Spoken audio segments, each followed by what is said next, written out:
Bonjour à tous, je suis très heureux de vous retrouver pour ce nouvel épisode du Rendez-vous des prépas. Vous le savez, chaque semaine, depuis le début de cette période difficile, le Figaro étudiant vous propose un rendez-vous pour vous aider à réviser, à préparer vos concours aux grandes écoles de commerce. Alors cette semaine, c'est Jean-Louis Chauve, qui est professeur au lycée Lamartinière-Duchère de Lyon et qui est également le vice-président de l'APHEC, l'association des professeurs des classes préparatoires économiques et commerciales, qui y est avec nous. Bonjour Jean-Louis et merci beaucoup pour votre présence. Bonjour Wally. Alors Jean-Louis, la semaine dernière, on a parlé avec nos internautes des bons moyens pour préparer efficacement son concours en confinement. On avait notamment un petit peu évoqué l'élaboration d'un programme de révision sans pour autant trop rentrer dans le détail. C'est de ce sujet qu'on va parler ensemble aujourd'hui, Jean-Louis. La première question que j'ai envie de vous poser, elle est toute simple et à la fois très compliquée. Comment élaborer un bon planning de révision ? Oui, alors en effet, cette question taraude les esprits de nos préparationnaires, et je le comprends très bien, surtout dans cette période un peu particulière. Il est vrai que c'est une année exceptionnelle, donc par rapport à ce qui se fait d'habitude lorsque nos élèves approchent des épreuves de concours aux dates qui sont prévues, en principe, une catégorie, on va dire, majoritaire est souvent fin prête, et puis d'autres élèves sont peut-être un peu moins affûtés et souvent dans l'angoisse par rapport à ces épreuves qui approchent. Cette année, ces épreuves écrites ayant été décalées de plus de 2 mois, il s'avère que certains élèves mi-avril étaient fin prêts et d'autres encore en recherche de temps disponible pour affiner leurs connaissances. Alors, ce que je dirais, c'est que, en fait, les élèves qui sont ou qui étaient déjà en position, on va dire, très favorable pour composer mi-avril, ils le seront d'autant plus pour le faire également le 23 juin. Simplement, le temps qu'il aurait disponible ne doit pas être consacré à de nouvelles révisions. Ça paraît complètement inutile. Bien au contraire, c'est le temps de prendre un peu de recul, de hauteur par rapport à tout ce qu'on a fait. Peut-être de jouer la carte de la transversalité, essayer de lire les différents thèmes donc des programmes de manière plus transversale. Et en même temps, je dirais, de prendre le temps aussi de respirer, de refaire un peu d'entraînement, pourquoi pas en temps limité, avec le concours éventuellement des professeurs qui normalement ont dû rester très disponibles jusqu'à, on va dire, jusqu'à la réalisation de ces épreuves écrites. Je crois que pour ces élèves-là, il faut aussi que ce soit le temps de la respiration avant, on va dire, ces épreuves. Pour les autres, bien, c'est peut-être une chance, c'est celle de pouvoir finalement bénéficier d'un temps supplémentaire pour travailler sur ces thèmes qui leur font encore aujourd'hui défaut.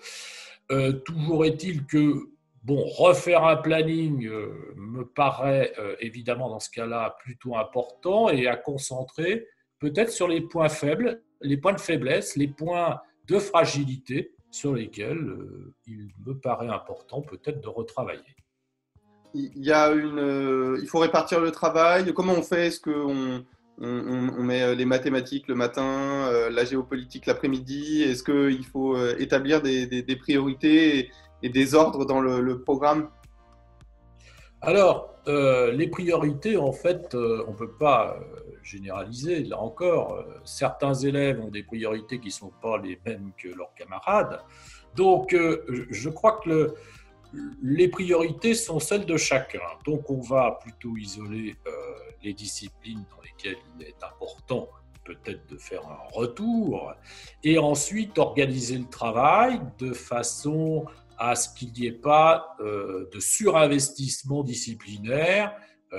Donc l'idée évidemment de séquencer par demi-journée par exemple le travail en faisant donc une investigation sur un thème particulier le matin dans une discipline les mathématiques par exemple, et puis travailler, pourquoi pas, pour d'autres, l'économie, le droit ou la géopolitique l'après-midi, ça paraît évidemment un équilibre sain et certain.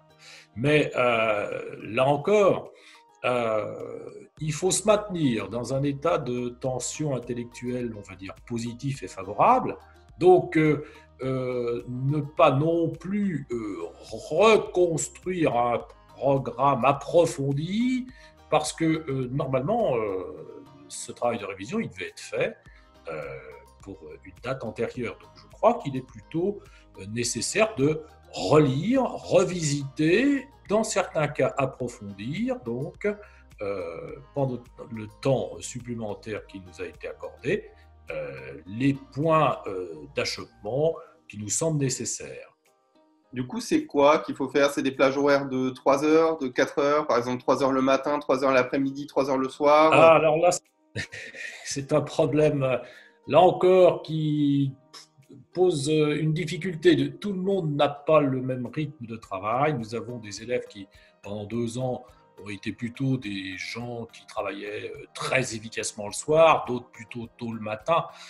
Donc, là, je crois que désormais, on est près des épreuves écrites. Les épreuves écrites vont être très resserrées cette année, entre le 23 juin et le 7 juillet, avec un rythme qui sera soutenu et un rythme donc journalier, compris dans des plages horaires, on va dire, d'usage, c'est-à-dire entre 8h du matin et 17h l'après-midi. Je crois qu'il faut déjà se caler sur ce rythme-là, et donc éviter, autant que faire se peut, de consacrer ces soirées à un travail scolaire. Il me semble important, au contraire, de consacrer du temps aussi à soi, de prendre un peu le temps de lire, de regarder, pourquoi pas, un film. Prendre ce temps de la respiration avant la très importante séquence qui les attend à partir du 23 juin.